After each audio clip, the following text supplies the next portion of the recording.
الحمدللہ رب العالمین والصلاة والسلام علی سید المرسلین اما بعد فاعوذ باللہ من الشیطان الرجیم بسم اللہ الرحمن الرحیم۔ آپ دیکھ رہے ہیں R.Q کریشنز اور میں ہوں آپ کا ہوسٹ راؤ قیوم سعید۔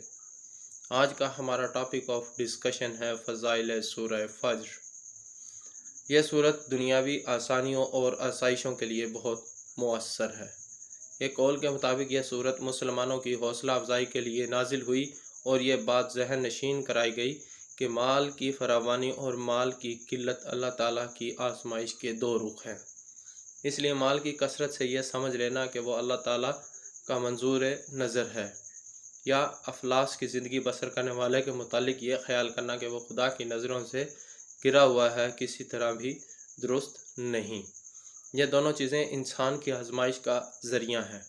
جس نے اس کی نعمتوں پر شکریہ ادا کیا اور مصائب میں صبر کا دامن نہ چھوڑا، وہ دربار خدا بندی میں سرخرو اور کامیاب ہے۔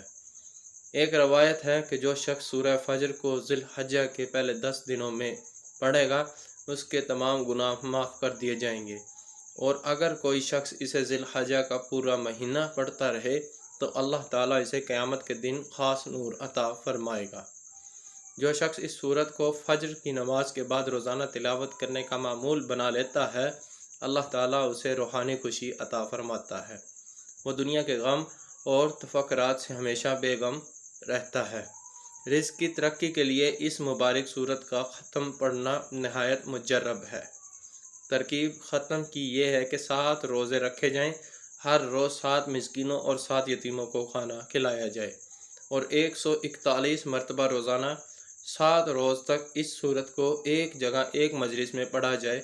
انشاءاللہ تعالی سارا سال روزی میں فراغت ہوگی۔ تو یہ تھی آج کی ہماری ویڈیو، امید ہے آپ کو پسند آئی ہوگی۔ تھینک یو، اللہ حافظ۔